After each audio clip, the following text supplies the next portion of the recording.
안녕하세요. 낭낭이입니다.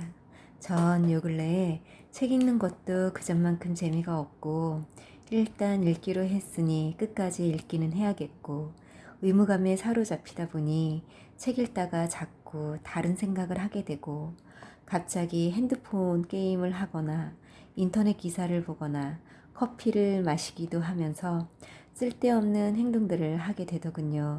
그래서 슬럼프에 빠진 건가 했는데 그게 아니었어요. 뇌 관련 책은 신간들 나오는 것 있으면 무조건 읽어야겠다는 스스로의 목표를 정해놓고 책의 내용이 지루하고 용어들이 어려워도 그냥저냥 읽어 나가려고 하니 심적 트러블이 생긴 것 같아요. 해보고 나서 이게 아니다 싶으면 목표를 살짝 수정해서 100권 읽기 챌린지를 포기하는 일은 없어야겠다는 생각이 들더군요. 한마디로 전 재미없는 책을 골라서 읽어놓고 투정을 부린 거더라고요. 이번에 읽은 책은 너무나 재미있게 읽었답니다. 퇴근 후 집안일을 대충 끝내놓고 짬짬이 읽었는데 잠깐 하는 게임도 시간이 아까워서 책 읽기에만 집중했답니다. 무엇을 하든 선택이 정말 중요하다는 것을 또 느낍니다. 아주 작게는 무슨 책을 읽을까에서부터 크게는 어떻게 살아갈지에 대한 매 순간순간의 선택으로 인해 내 삶은 이어지고 있으니 말이에요. 앞으로는 장르를 불문하고 재미있게 읽을 수 있는 책들을 골라 즐겁게 즐길 수 있는 시간이 되도록 해야겠어요. 심리학자인 천이안은 삼국지의 영웅 조조, 제갈량, 관우, 유비, 손권, 사마이를 현대 심리학으로 접근하여 인물들을 묘사한 삼국지 인물열전 시리즈를 집필했는데 읽다 보니 처세술도 배우고 지혜도 쌓는 느낌이 들어서 좋았습니다. 시중에는 조조, 관우, 제갈량까지 나왔더라고요. 도서관에 입고되는 대로 전부 다 읽어보고 싶은 책이랍니다. 이번에 읽은 책은 심리학이 조조에게 말하다로 이 책은 총 2권으로 되어 있는데 그중 제 1권입니다. 1부에서 4부까지 조조의 승리 기술, 마음 다스리기, 리더십의 원칙, 위기 관리 기술로 내용을 나누었습니다. 이 중 살펴볼 내용은 조조와 진궁, 여백사에 얽힌 이야기인데 너무도 안타깝고 한순간의 잘못된 판단 또는 오해로 인한 비극이 어이없게 느껴졌습니다. 또한 진궁의 지혜로운 말이 노모와 처자식을 살리는 대목이 나옵니다. 상대방에게서 원하는 것을 얻고자 할 때 어떤 꼬리표를 달아서 묶어두어야 하는가에 대한 심도 있는 내용이랍니다. 한번 살펴보도록 하겠습니다. 멀리 보는 사람은 스스로 길을 찾는다. 은혜를 원수로 갚는 것은 어느 문화권에서나 가장 충격적인 사건일 것이다. 동탁은 그제야 무조건적인 믿음에 가려져 있던 진실을 알고 나서 펄쩍 뛰었다. 그는 조조를 피부치처럼 생각해 자신의 침실 추리까지 허락했다. 게다가 타고 온 말이 허약하다는 소리를 듣고 여포를 시켜 좋은 말까지 한필 골라오도록 했다. 그런데 이 같은 은혜에 충성으로 보답할 줄 알았던 조조가 자신을 암살하려 했을 뿐만 아니라 방금 선물한 말을 타고 쏜살같이 달아나 버린 것이다. 동탁은 말 그대로 머리끝까지 화가 났다. 여기서 재미있는 점은 세상 만사 돌고 돈다는 사실이다.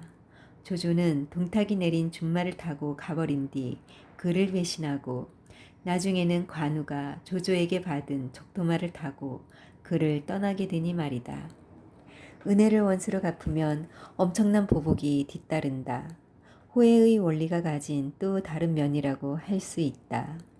동탁은 즉시 공문을 내리고 조조의 용모파기를 그려 배포했다. 현상금으로 황금 1천금과 제우의 벼슬까지 걸었다. 한편 조조는 쉼없이 말을 달려 고향 초군으로 향했다. 누구나 마음속에는 고향에 대한 애틋한 감정이 있게 마련이다. 금이 환양은 고향 사람들에게 자신의 성공을 알리고 싶어 하는 마음 때문이고, 실패하여 돌아가는 경우는 일종의 귀속감을 느끼고 안정을 찾기 위해서일 것이다. 힘든 시기를 겪을 때 마음의 안정과 위안을 얻을 수 있는 곳은 고향밖에 없다. 그래서일까? 고향으로 가는 것은 상당히 위험한 결정이었지만 조조는 묵묵히 말을 달렸다. 문제는 조조가 동탁을 너무 과소평가했다는 데 있었다. 거친 군사들을 다스려서인지 동탁은 결단력이 있었고 실행도 빨랐다. 현상 수배는 조조보다 빠른 속도로 각 지방에 전달되었다. 결국 조조는 중모현에서 붙잡혔다. 관문에는 이미 조조의 용모파기가 붙어 있었다. 문을 통과하는 사람들을 한 명씩 일일이 살펴보던 병사가 조조를 알아보고는 당장 끌어냈다. 조조는 일단 잡아떼었다. 무슨 소리요? 나는 복시성을 가진 황보라는 사람으로 사주에서 왔소. 조조가 누구인지는 모르나 당치도 않소. 그러나 관문을 지키는 병사도 호락호락하지 않았다. 막대한 상금이 걸려있는 만큼 의심스러운 사람은 단 한 명도 놓치지 않았다.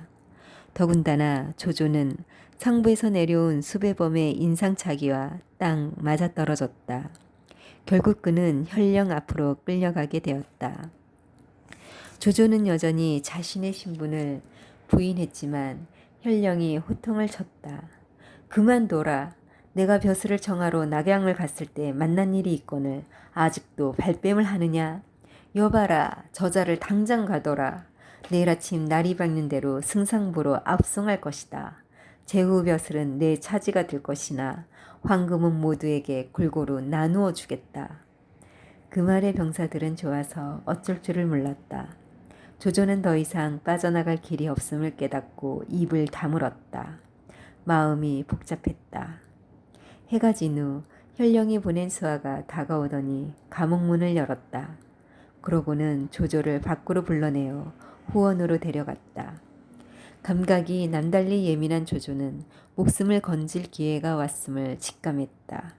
현령은 이미 조조의 신분을 확신했으니 아침이 될 때까지 감옥을 철통같이 지키면 되었다. 다시 그를 만나 신문할 필요가 전혀 없었다. 만약 신문한다고 해도 감옥 속에 넣어둔 채로 하는 것이 상식적이다. 그런데 현령은 직접 수하를 보내 조조를 후원으로 데려오도록 했다. 현령의 마음속에 미묘한 변화가 일고 있다는 증거였다. 눈치 빠른 조조가 이 신호를 감지를 못할 리 없었다. 현령이 물었다.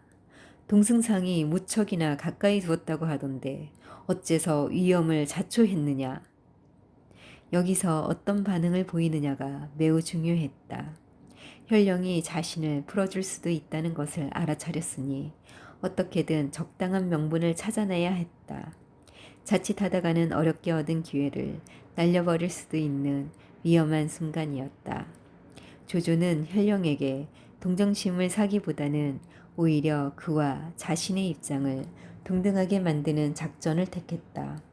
그러고는 사뭇 위험 있는 얼굴로 말했다. 참새 따위가 어찌 봉황의 큰 뜻을 알겠는가. 이미 잡힌 몸이니 어서 끌고 가서 상이나 받으면 되지 않소. 무슨 질문이 그리 많은가. 이러다 오히려 현령의 화를 돋워 어렵사리 얻은 기회를 잃어버리는 것은 아닐까. 그러나 여기서 조조가 보여준 반응은 매우 적절했다. 전세를 역전하지는 못해도 최소한 악화시키지는 않을 방법이었다. 생각해보자. 현령이 압승하기로 마음을 먹으면 조조는 화를 피할 수 없게 된다. 하지만 끝까지 불의에 굴하지 않는 모습을 보인다면 죽더라도 의인으로 이름을 남기게 될 것이다. 물론 이것은 현령이 동탁의 편이라는 것을 전제로 한다. 그런데 반대로 현령이 동탁과 조금 다른 입장이라면 어떨까? 현령을 참새에 비유하며 무시한 발언은 분명 그를 자극할 것이다. 우선 현령의 진짜 의도가 무엇인지 떠본 다음 자신에게 유리한 쪽으로 다음 행동을 결정하려는 것이 조조의 속셈이었다. 아니나 다를까 전략은 적중했다. 나를 그렇게 얕잡아 보지 말게. 나라고 가슴속에 큰 뜻이 없겠나. 그저 아직까지 제대로 된 주인을 만나지 못했을 뿐이지. 현령의 진심이 여과 없이 드러나는 말이었다. 여기서 조조의 정교한 두뇌 싸움에 다시 한번 감탄하지 않을 수 없다. 현령이 자신을 후원으로 불러냈을 때부터 어렴풋이 감시하고 있었던 상황이 그대로 펼쳐지고 있었다. 조조는 내친김에 끝까지 영웅 노릇을 하기로 마음먹고 목소리를 높였다. 나는 승상을 지내신 개국공신 조삼의 후손으로 우리 집안은 400년 넘도록 한나라의 녹을 먹어왔소. 그런데도 한나라 황실을 저버린다면 짐승과 다를 것이 무엇이겠소. 내가 역적 동탁과 가까이 한 것은 놈을 죽일 기회를 잡기 위해서였소. 그런데 이렇게 실패하고 말았소. 이것이 하늘의 뜻이라면 낸들 어쩌겠소. 조조는 동탁과 가까이 지냈던 과거의 얼룩을 적당한 명분으로 깨끗이 씻어냈을 뿐 아니라 자신을 충심이 깊은 영웅으로 재탄생시켰다. 한나라에 대한 충성을 간직한 사람이라면 감동할 수밖에 없는 명대사였다. 이 말을 들은 현령은 태도를 바꿔 물었다. 맹독공, 중모현을 지나 어디로 가시려 했소? 줄곧 조조의 이름을 부르던 현령이 맹덕이라는 자를 사용했고 말투도 굉장히 친근해졌다. 조조는 이제 목숨을 건지게 되었을 뿐 아니라 주도권까지 쥐게 되었다고 확신했다. 원래는 고향으로 돌아갈 계획이었소. 황제 폐하의 명을 받들어 여러 제후의 힘을 모아 군사를 일으켜 동탁을 칠 생각이었소. 하늘이 돕지 않는 것이 원망스러울 뿐이오. 말을 마친 후 조조는 땅이 꺼질 듯한 한숨까지 길게 내뱉었다. 역시 세기의 간웅이었다. 순간적으로 판단하고 상황에 적합한 말을 하면서 앞으로의 계획까지 내비친 말이다. 이때 조조는 황제나 황제가 내린 조서 등이 갖는 대단한 위력을 알고 있었다. 다만 황제의 명령을 사칭하는 게 대역죄가 된다는 걸 인식하지 못했다. 훗날 천자를 앞세워 제후들을 움직이는 조조의 전략적 틀은 바로 이때 탄생했다. 여기까지 들은 현령은 조조의 몸에 묶인 밧줄을 직접 풀어주고 굴을 부축해 상석에 앉힌 다음 공손히 술 한 잔을 올리며 말했다. 공께서는 진정 의인이십니다. 저도 관직을 포기하고 공을 따르겠습니다. 그러자 조조는 크게 기뻐하며 현령의 이름을 물었다. 저는 진시로 이름은 궁이고 자아는 공대입니다. 노모와 처가 동궁에 있습니다. 맹덕공과 함께 대사를 도모하고 싶습니다.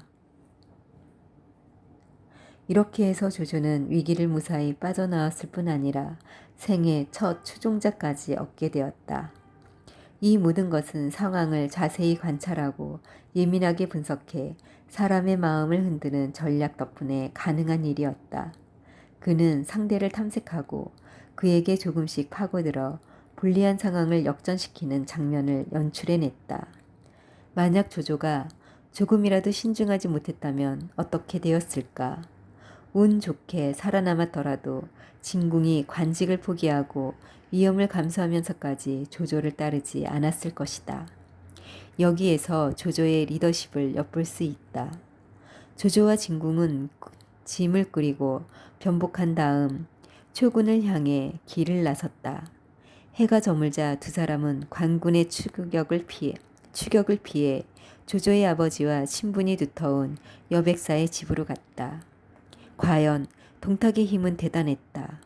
조조를 잡으려는 현상 수배가 이미 전국 방방곡곡에 퍼져 있었다. 여백사도 이 사실을 모를 리 없었다. 그러나 조씨 집안과 매우 가깝던 그는 죄를 짓고 쫓겨다니는 조조 일행을 따뜻하게 맞아주었다. 동탁을 암살하려던 사건은 비록 실패로 돌아갔지만 덕분에 조조는 유명세를 타게 되었다. 이런 상황에서 조조를 맞이하게 되자 여백사는 차라리 영광스러웠다. 여백사는 가장 먼저 아버지 조승의 소식을 조조에게 전해주었다. 이번 사건으로 집안 전체에 화가 미칠 것을 우려한 조승이 고향 초군을 떠나 진류로 몸을 피했다는 내용이었다. 고향에 가서도 가족을 만나지 못할 뻔했으니 조조에게는 귀중한 정보였다. 아무런 도움도 받을 수 없는 외로운 처지가 되면 싸울 의지를 잃게 마련이다. 여백사는 어떻게 여기까지 오게 되었는지 물었다. 조조가 진궁이 도와준 것을 이야기하자 여백사는 깊은 감사의 마음을 표했다. 공이 아니었다면 조씨 집안의 대가 끊길 뻔했소이다.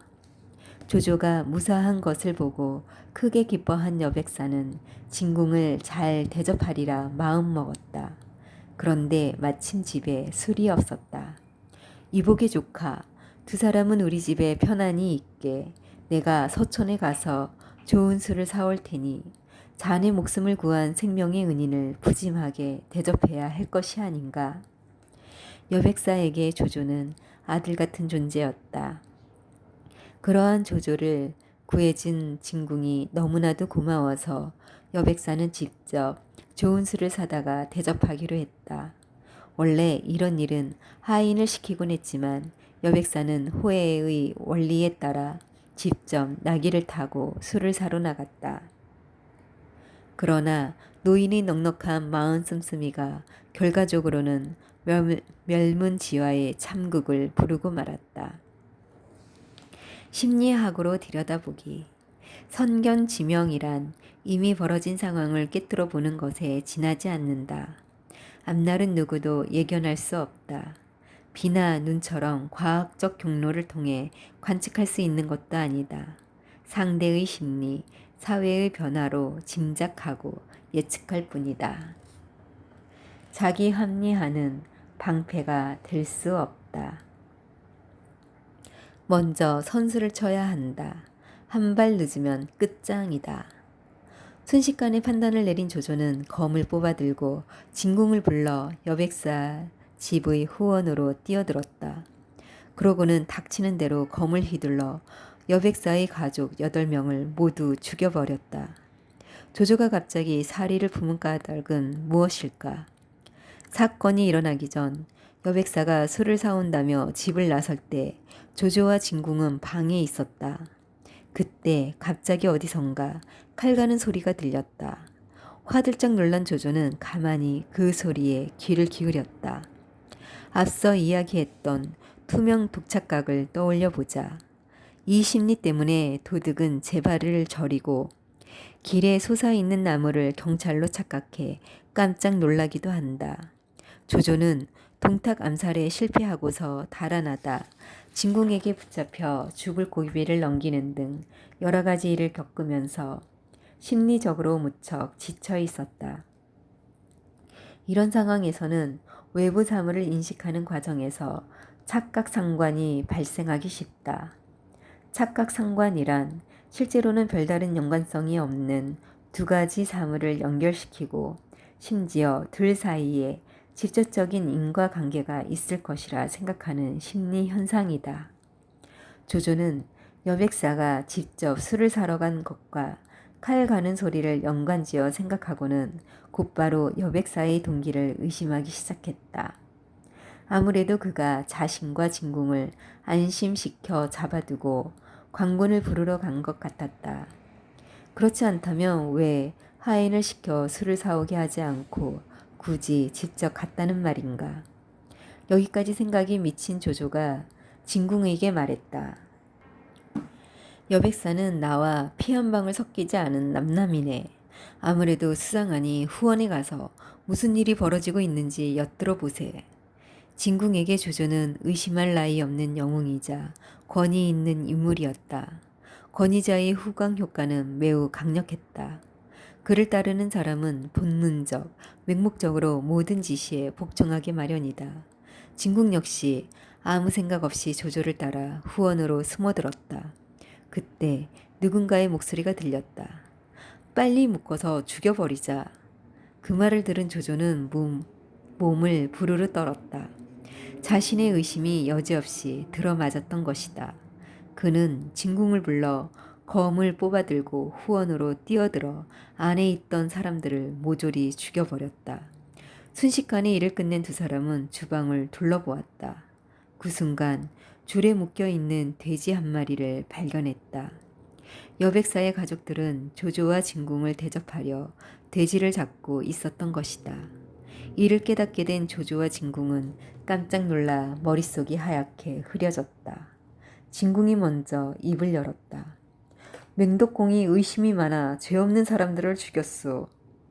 우리는 책임을 판단할 때 자기 위주 편향의 영향을 많이 받는다. 이기적 편향이라고도 불리는 이 현상은 성공의 원인은 자기 자신에게 돌리고 실패의 원인은 외부 환경이나 타인의 탓으로 돌리는 심리를 일컫는다. 오해로 인해 여백사의 가족을 죽인 이 사건은 조조의 주도로 일어난 것이 사실이지만 진궁 역시 책임을 피할 수는 없다. 어쨌거나 8명이나 되는 사람들이 진궁이 칼끝에서 죽었다. 진궁이 조조에게 충동적인 행동을 자제할 것을 적절히 경고했더라면 이런 참극은 빚어지지 않았을 것이다. 진궁이 냉정하게 판단하지 못한 것은 조조의 권위에 맹목적인 반응을 보였기 때문이다. 그러나 지금은 누가 책임을 질 것인지를 놓고 다툴 때가 아니었다. 이를 저지르자 마음이 다급해진 조조는 이것저것 생각할 겨를이 없었다. 어서 말에 오르시다. 진궁은 또다시 반사적으로 조조의 지시에 따랐다. 하지만 죄 없는 사람들을 죽인 일로 걷잡을 수 없는 죄책감을 느꼈다. 말을 달린 지 얼마 지나지 않아 그들은 나귀를 타고 집으로 돌아오는 여백사와 마주쳤다. 좋은 술이 담긴 술병 2개를 안장에 매단 노인은 과일과 떡까지 들고 있었다. 조조와 진궁을 본 여백사가 황급히 물었다. 아니 조카, 어찌 그냥 가는가? 정말이지 난처한 순간이었다. 여백사의 친절에 대한 보답으로 그 가족을 몰살했으니 보통 사람이라면 죄책감을 이기지 못해 말에서 내려와 눈물을 흘리며 고개를 숙였을 것이다. 그러나 조조는 아무 일 없다는 듯 냉정을 잃지 않았다. 이것은 인간 조조의 매우 무서운 면이었다. 조조는 안색 하나 바꾸지 않고 대꾸했다. 쫓기고 있는 몸이라 오래 머물 수가 없습니다. 네, 벌써 안에다 일러 돼지를 잡아 2분을 대접하도록 했는데 하루도 쉬지 않고 간단 말인가? 그의 말에 조조는 한마디 대꾸 없이 말을 몰고 달리다가 잠시 후 다시 말머리를 돌렸다. 그러고는 영문을 모르고 어리둥절해하는 여백사를 향해 물었다. 저길 보십시오. 저기 오는 사람이 누굽니까? 여백사가 아무 생각 없이 조조가 가리키는 쪽을 향해 고개를 돌리는 순간 조조는 손에 들고 있던 검으로 단칼에 노인을 죽여버렸다. 그 모습을 본 진궁이 소리쳤다. 우리가 그 가족들을 오해했다는 것이 밝혀졌는데 왜 또 사람을 죽이십니까? 여백사가 집으로 돌아가서 가족들이 물살당한 것을 본다면 가만히 있겠는가? 분명 복수하려 할 것이다. 조조의 이 같은 행동을 통해 우리는 2가지를 알 수 있다. 첫째, 조조는 결단력이 매우 강하고 상황을 재빨리 판단해 신속하게 행동한다. 모든 사물에 양명성이 있듯 칼 또한 사람을 죽이기도 하고 살리기도 한다. 이러한 특성이 올바른 방향으로 사용되면 동탁 암살에 실패하고도 목숨을 건질 수 있다. 반대로 나쁜 곳에 사용된다면 여백사 집안처럼 비극을 부른다. 둘째, 조조는 모든 일을 자신의 입장에서 판단하므로 이기적인 사람이 틀림없다. 동탁 사건 이전에는 왕윤에게 후기를 부리며 장담을 하더니 막상 생사의 갈림길에 서자 자신의 목숨부터 챙겼다. 이번 사건도 마찬가지다. 조조는 자신이 큰 잘못을 저질렀다고 생각지 않고 여백사가 복수할 것이 두려워 그마저 죽여버렸다. 진궁은 그제야 조조의 권위에 멀었던 눈을 떴다. 엄청난 죄책감이 밀려오면서 자신의 도덕관에 자극을 받았기 때문이다. 이것은 옳지 않소. 진상을 알고도 사람을 죽이다니 의롭지 않은 행동이오. 진궁은 처음에 조조의 의로운 행동에 탐복해 관직을 버리고 그를 따라왔다. 그런데 그 조조가 매우 의롭지 않은 행동을 하자 진궁은 혼란스러워졌다. 그가 조조를 비난하는 것은 이러한 인지부조화를 제거하려는 행동이다. 인지부조화란 우리의 신념 사이 또는 신념과 실제로 보는 것 사이에 불일치나 비일관성이 발생할 때 생기는 현상이다. 마음을 불편하게 만들기 때문에 누구나 반사적으로 제거하려 한다. 그런데 조조는 오히려 하늘이 깜짝 놀랄 발언을 했다. 내가 세상 사람을 저버릴지언정 세상 사람은 나를 저버리지 못하게 할 것이요. 이 말을 들은 진궁은 심한 충격을 받고 입을 다물어 버렸다. 조조는 왜 이런 말을 했을까? 후한무치의 뻔뻔함이 극에 달해 급기야는 인간 말종 수준에 다다르게 된 것일까? 확실히 조조는 극도로 이기적인 사람이다. 그러나 비열함의 극치를 보여주는 것으로 유명해진 이 말 속에는 이기심 외에 또 다른 것이 숨어 있다. 사실 이것은 인간에게 거의 본능적으로 작용하는 자기 방어의 전형적인 예다. 우리가 조조를 천하해 못쓸 악인으로 낙인 찍을 수 없는 이유이기도 하다. 1997년 미국 캘리포니아 주에서 광신도 집단, 천국의 문 신도 39명이 집단 자살하는 사건이 벌어졌다. 사건이 일어나기 몇 주 전 이 집단의 교주는 헤일밥 혜성이 지구에 접근할 때 자신들을 구원할 우주선이 뒤따라올 것이라고 말했다. 몇몇 신도들은 혜성과 우주선을 보기 위해 고가의 광학 만원경을 구입했다. 그들의 본질이 죽음을 통해 지구에서 벗어나 우주선에 탑승할 수 있는 기회라고 믿었기 때문이다. 그런데 몇 주 후 신도들은 만원경 상점을 찾아가서 환불을 요구했다. 만원경에 문제가 있다는 것이다. 상점 주인이 무슨 문제가 있냐고 묻자 신도들이 대답했다. 혜성은 잘 보이는데 뒤따라오는 우주선이 보이지 않거든요. 혜성을 뒤따르는 우주선이 없었으니 눈에 보이지 않은 것이 당연했다. 그러나 우주선의 존재와 구원의 희망을 철석같이 믿는 신도들은 만원경이 불량품이라고 판단한 것이다. 이 사례는 사람들이 특정한 신념이나 행위에 대해 강하게 확신하는 경우 그와 반대되는 사물은 모두 틀린 것으로 인식하는 현상을 잘 보여준다.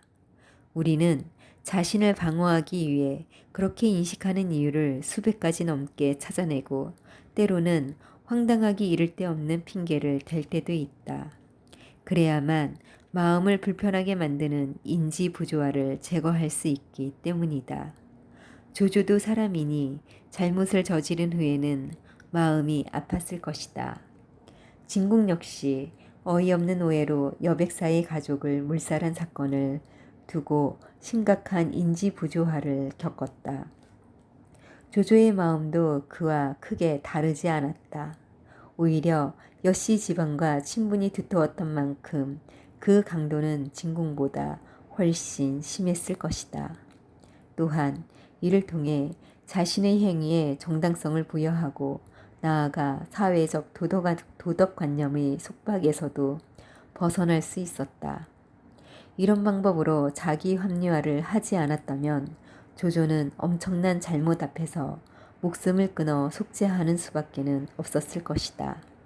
그러나 그는 죽음을 택하지 않았다. 사실 오늘 일어난 모든 일은 모두 죽기 싫었던 마음에서 비롯되었다. 이미 천하가 우러르는 의인이 된 조조가 관군을 피해 도망 다니는 것도 모두 살기 위해서였다. 조조가 심한 말을 여과 없이 내뱉어 버린 것은 강력한 자기 방어이기도 하지만 이를 통해 그의 또 다른 면을 볼 수 있다. 바로 조조가 속내를 숨기는데 능숙한 사람이 아니라는 사실이다. 그러나 조조는 이런 식의 솔직함이 부작용을 가져오리라고는 전혀 생각지 못했다. 심리학적으로 들여다보기. 나는 옳다라는 생각은 살아가는데 큰 힘이 된다. 자기 확신을 주기 때문이다. 자신을 믿는 믿음이 행동과 생각을 결정한다. 옳다고 결정한 일에 망설일 사람은 없다. 당당함과 자신감이 옳다는 생각에서 나오기 때문이다. 한 발 물러서면 더 넓게 보인다. 지금 죽여야 하나 아니면 살려둘까. 이번에는 진궁이 선택의 기로에 섰다. 며칠간 쌓인 피로로 지쳐버린 조조는 깊이 잠들었다. 엄청난 일들을 겪고도 쿨쿨 잘 자는 것을 보면 배짱이 아주 강한 사람인 것만은 틀림이 없었다. 하지만 좀처럼 잠을 이루지 못한 진궁은 조조의 침대로 다가갔다. 그리고 애정과 증오가 뒤섞인 눈빛으로 그를 바라보며 천천히 검을 뽑았다. 여백사와 그 가족을 죽인 일은 진궁에게 크나큰 충격과 고통을 안겨주었다. 현령이라는 안정적인 삶을 버리고 조조를 따랐던 것은 한나라 황실을 일으켜 세우는데 힘을 보태기 위해서였다. 그런데 진궁의 눈에 비친 조조는 더 이상 영웅이 아니었다. 그의 진짜 모습은 거리낌 없이 사람을 죽이는 이리 같은 사나이였다. 그러나 진궁에게도 방어 기제가 작동했다. 조조가 세상에 다시 없을 악담을 퍼부으며 자신의 행위를 정당화한 것과 마찬가지였다. 만약 조조를 죽인다면 진궁은 과거에 그를 살려주고 관직까지 버리며 따랐던 일을 모두 부정하는 셈이 된다. 내가 그토록 사람 보는 눈이 없었다니. 여기서 발생한 인지 부조화는 여백사의 가족을 몰살한 후 조조가 맞닥뜨렸던 심리적 혼란과 맞먹을 정도였다. 검을 든 진궁의 손이 떨리기 시작했다. 나는 조국을 위해 큰 뜻을 품고 조조를 따라 여기까지 왔다. 그러나 만약 지금 이자를 죽인다면 조국을 저버리는 것이다. 아, 그만두자. 죽이지 않는 것이 낫겠다. 나라를 위해 조조를 살려둔다. 매우 그럴듯한 이유였다. 조조는 동탁의 적이고 동탁은 나라의 적이니 조조를 죽이는 것은 동탁에게 유리하고 나라에는 불리하기 때문이다. 이러한 명분을 내세우자 진궁의 인지부조화도 깨끗이 제거되었다. 하지만 더 이상 조조를 따를 수는 없었다. 자신의 도덕관과 수시로 충돌하는 이 이리 같은 사내와 함께 한다면 진궁의 마음은 하루도 편치 않을 것이 뻔했다. 결국 그는 조용히 행장을 꾸려 자신의 고향인 동궁으로 떠나버렸다. 진궁도 결단력이 매우 강한 사람이었다. 그러나 결단의 다른 말은 충동이다. 진궁은 조조에게 매료되어 과감하게 그를 따랐고 다시 충동적으로 그를 떠났다. 정치인으로서 진궁의 삶이 순탄치 않을 걸 예감하게 하는 부분이다. 진궁은 전혀 감정을 드러내지 않고 조조를 떠났다. 영웅의 기질이 있는 조조가 급변하는 천하정세를 타고 곧 두각을 드러낼 걸 알았기 때문이다. 훗날 큰 뜻을 펼치려면 조조의 역량을 피할 수 없을 테니 두 사람의 관계에도 여백을 두어야 했다. 다음 날 잠에서 깬 조조는 진궁이 사라진 것을 보고 곧바로 상황을 파악했다. 어제 그 말 때문에 나를 의롭지 못한 자라고 생각한 모양이군. 나는 그저 명분이 필요했을 뿐이었거늘. 나와 타인의 생각은 언제나 다르다. 나 자신의 성공은 내가 노력한 덕분이지만 남의 성공은 운이 따랐기 때문이다. 내 잘못은 반드시 이유가 있지만 남의 잘못은 용서받을 수 없는 것이다. 미국 NBA 농구 스타 매직 존슨은 에이즈 양성 판정을 받은 후 이렇게 말했다. 에이즈는 동성애자나 마약 중독자들이 걸리는 병이잖아요. 나 같은 사람이 걸릴 리가 없죠. 존스는 수많은 이성과의 난잡한 교제로 인해 병을 얻었는데 변명을 멈추지 않았다. 내가 체인벌린도 아니고 윌트 체인벌린 또한 복잡한 여자 관계로 잘 알려진 NBA 스타였다. 두 사람의 행실은 사실상 별 차이가 없었다. 존스는 자신이 체인벌린과는 다르다고 믿었다. 조조도 마찬가지였다. 은인과 그 가족을 물살한 일은 절대로 용서받을 수 없는 큰 잘못이다. 그러나 그 주체가 자신이 되자 내가 세상 사람을 저버릴지언정 세상 사람은 나를 저버리지 못하게 할 것이라는 명분으로 합리화시키고 마음의 안정을 얻으려 했다. 조조는 즉시 말에 올라 아버지가 있다는 진리로 갔다. 하지만 진궁이 말 한마디 없이 떠나버린 사건은 조조에게 큰 상처를 주었다. 진궁이 반드시 필요해서가 아니었다. 그는 진심으로 조조를 따랐던 첫 번째 부하이고 도망다니는 그를 위해 관직까지 버린 사람이었다. 무엇이든 처음은 그 의미가 남다른 법이다. 우리가 첫사랑을 잊지 못하고 처음 시련을 겪을 때 가장 많이 힘들어하는 것도 모두 같은 선상에 있다. 진궁 이후로 수많은 사람들이 자신을 따랐지만 조조는 진궁을 만났을 때처럼 기쁘지 않았다. 마찬가지로 진궁 이후 여러 사람이 조조를 배반했지만 역시 진궁이 떠날 때처럼 고통스럽지는 않았다. 예로부터 큰 인물이 있으면 사방에서 사람들이 모여든다고 했다. 진궁은 큰 뜻을 품은 조조의 영웅심에 불을 붙여주었다. 그뿐 아니라 스스로 이미 큰 인물이 되었다는 자신감까지 불어넣어 주었다. 이렇듯 커다란 의미를 가진 진궁이 떠나버리자 조조는 상당한 충격을 받았다. 그리고 오랫동안 이 일을 마음에 담아두게 된다. 진류에 도착한 조조는 아버지를 만났다. 하지만 여백사에 대한 일은 한마디도 꺼내지 않았다. 대신 가산을 정리해 의병을 모아 동탁을 정벌해야 한다고 말했다. 이러한 조조의 전략은 적절했다. 공격이야말로 최선의 방어책이기 때문이다. 조정을 장악한 동탁은 천하에 그 세력을 뻗치고 있어 도망다니기만 해서는 벗어날 방법이 없었다. 군사를 모아 힘을 기르는 게 목숨을 보전하는 길이었다. 그러나 조승은 고개를 저었다. 우리 재산이 얼마 되지 않아 군사를 일으키기는 어려울 것 같구나. 이 지역에 위호라는 큰 부자가 있으니 그의 도움을 받으면 대사를 도모할 수 있을 게다.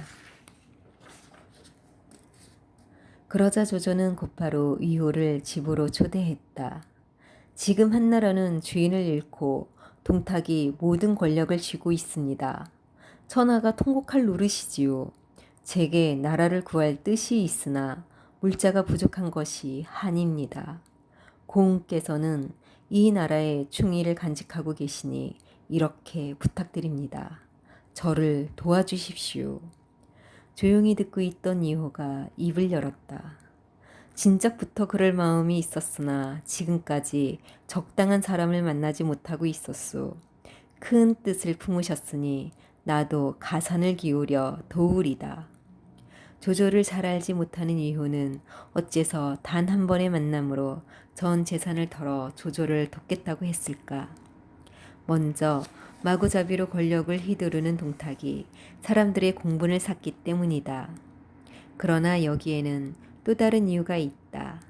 바로 동탁의 역할이다.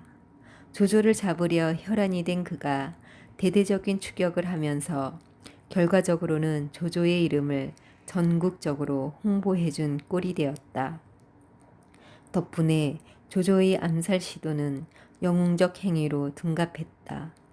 죽을 것이 두려워 물러서는 바람에 실패했다는 사실은 어느새 쏙 빠져버렸다. 동탁 앞에서 모든 이들이 벌벌 떨 때 조조라는 무명의 용사가 나타나 용감하게 암살을 시도한 것으로 사실이 재편집되었다. 물론 위대한 바는 아니지만 조조의 인기와 명성이 하루아침에 치솟은 것은 다름 아닌 동탁 덕분이었다. 사람이 영웅으로 이름을 날리면 세상의 관심과 물자, 인재가 물밀듯이 모여든다. 한나라 황실에 충성해온 이호가 조조를 위해 자신의 재산을 남김없이 쓰기로 한 것도 자연스러운 일이었다. 이쯤 되자 조조도 동탁을 암살하려던 일이 본인의 가장 큰 자산이 되었다는 사실을 깨달았다. 이것을 발판으로 황제까지 끌어들이면 세력을 더욱 키울 수 있었다. 두 가지를 잘만 이용하면 모든 일이 술술 풀릴 것 같았다. 조조는 사람을 보내 황제의 명을 전하고 각지의 제후들이 힘을 합쳐 동탁을 정벌해야 한다고 주장했다. 그리고 진류에 충의라는 두 글자를 쓴 하얀 깃발을 세웠다. 대의 깃발이 서자 사람들이 몰려들기 시작했다. 조씨 집안의 조인, 조흥, 그리고 조조와 인척관계인 하우돈과 하우연이 군사를 이끌고 왔다. 악진과 이전도 뜻을 같이 했다. 위호의 자금으로 마련한 5,000명의 군사와 전국 각지에서 보내온 군량미로 세력을 구축했다. 이런 결과를 보면 동탁이 조조의 성공을 뒷받침했다고 할 수 있다. 한편 조조가 보낸 과자 황명을 받은 원소도 부하들의 의견을 모았다. 당시 원소는 점풍, 저수, 신배, 곽도 등의 모사와 알량, 문추 등의 장수가 이끄는 3만 명의 정예병을 거느리고 있었다. 의논 끝에 원소도 군사를 일으켜 조조와 뜻을 함께하기로 결정했다. 원소가 참여하면서 조조의 걸기에는 한층 더 힘이 실렸다. 조조의 인기가 날로 높아지는 데다 명문가로 손꼽히는 원씨 집안의 지원을 받게 되었기 때문이다. 당시 원소의 영향력은 조조에 비할 바가 아니었다. 위 외에도 천하의 제후들이 속속 조조에게 응해왔다. 남양태수 원소, 기주자사 한복, 예주자사 공주, 연주자사 유대, 한해군태수 왕강, 진류태수 장막, 동군태수 교모, 상량태수 원유, 제북상 포신, 북해태수 공룡, 광릉태수 장초, 서주자사 도겸, 서량태수 마등, 북평태수 공송찬, 상당태수 장량, 오종호이자 장사태수 송견, 조조와 원소까지 합치면 모두 18제후들이 연합하게 된 것이다. 조조가 독자적인 세력을 형성하고 있던 이들과 어떻게 뜻을 같이 할 수 있었을까? 유비와 간우, 장비가 뜻을 모으던 장면과 비교해보자. 유비, 관우, 장비 세 사람이 도원결의하고 황건적 토벌을 위해 모은 군사는 500명이 채 안 되었다. 반면 조조가 모은 군사는 유비의 수십 배에 달했다. 명성이 자자한 원씨 형제를 비롯한 여러 강호들이 자발적으로 군대를 끌고 왔다. 조조의 영향력이 무서운 속도로 치솟고 있음을 알 수 있는 대목이다. 이렇듯 혜성처럼 등장한 정계의 종아는 계속해서 승승장구할 것만 같았다. 그런데 조조는 뜻밖에도 깜짝 놀랄 만한 결정을 내렸다. 처음부터 동탁의 반대편에 서서 모든 제후를 한데 모은 것은 조조였다. 그러므로 동맹군의 수장인 맹주를 뽑은 때는 당연히 조조가 우선적으로 고려되어야 했다. 본래 인기가 높아지면 자기도 모르게 우쭐해져서 자신에게 그만한 능력이 있다고 믿는 것이 보통이다. 그러나 조조는 원소를 맹주로 청거한 것이다. 이는 큰 일을 도모하기 위해 물러설 줄 아는 지혜였다. 사실 당시의 조조는 명성이나 실력 모두 원소에 한참 못 미쳤다. 설사 맹주의 자리에 앉는다고 해도 거만한 제후들을 통솔하기가 어려웠을 것이다. 그럴 바에야 자신이 먼저 나서서 원소를 청거하여 원소는 물론 다른 제후들에게도 좋은 인상을 남기는 것이 나았다. 한편 원소는 진작부터 자신이 맹주가 되어야 한다고 생각하고 있었으나 겉으로는 연거푸 사양하며 물러섰다. 그러다 제후들이 한 목소리로 재차 강력하게 권하자 못 이기는 척 받아들였다. 심리학으로 들여다보기. 때론 친구보다 적이 성공을 돕기도 한다. 적을 이용하라. 의견, 대립이나 어떤 결정에 있어 당신의 반대편에 선 사람을 예의주시해라. 그의 의견과 생각에 성공의 해답이 있다. 시대의 흐름에서 시대의 가치를 읽어라에서는 진궁이 조조에게 붙잡혀 목숨을 잃게 되는 내용이 나옵니다. 진궁이 조조에게 목숨을 구걸하지 않자 이에 화가 난 조조는 진궁 앞에서 그의 노모와 처자식을 먼저 죽이려 하는데 이에 대한 진궁의 지혜로운 답변이 나옵니다. 한번 볼까요? 그대가 죽는 것은 그렇다 치더라도 그대의 노모는 어떻게 하면 좋겠소? 그 말을 들은 진궁은 얼굴이 하얗게 질렸다. 자신이 죽는 것은 별일 아니었지만 자기 때문에 늙은 어머니가 죽임을 당하는 것은 큰 불효였기 때문이다. 당시 전쟁에서 투항한 사람의 가족을 함께 죽이는 것은 흔한 일이었다. 만약 진궁이 조조의 이 말에 적당한 답을 찾아내지 못하면 어머니의 목숨이 위험했다. 몹시 긴장한 진궁은 조용히 입을 열었다. 자고로 효로 천하를 다스리는 자는 다른 사람의 부모를 해치지 않는다고 하였소. 내 어머니의 생사는 명공께 달렸소이다. 그러자 조조는 여전히 무표정한 얼굴로 물었다. 그럼 그대의 처자식은 어떻게 하면 좋겠소? 진궁은 여전히 차분하게 대꾸했다. 인으로 천하를 다스리는 자는 남의 대를 끊어놓지 않는다고 했소. 내 아내와 자식의 생사 또한 명공께 달렸소이다. 매우 훌륭한 대응이었다. 진궁은 가족을 들먹이며 겁을 주려는 조조에게 욕하며 대들지도 또 구차하게 빌며 가족의 목숨을 구걸하지도 않았다.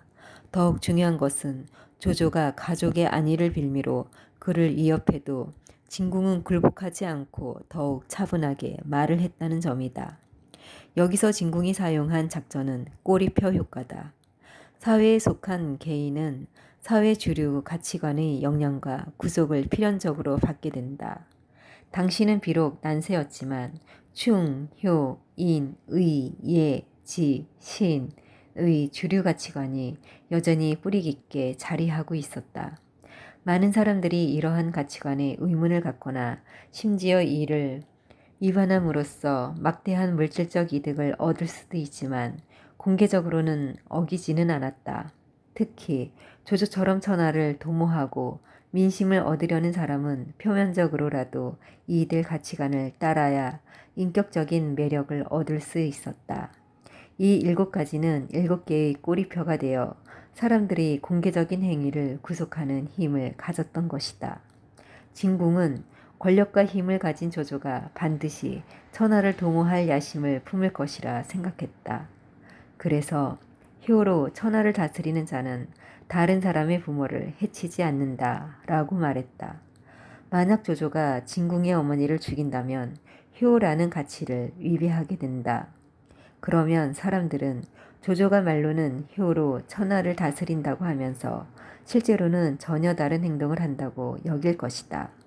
조조가 괜히 진궁의 어머니를 죽여 자신의 후광에 흠집을 낼 리 없었다.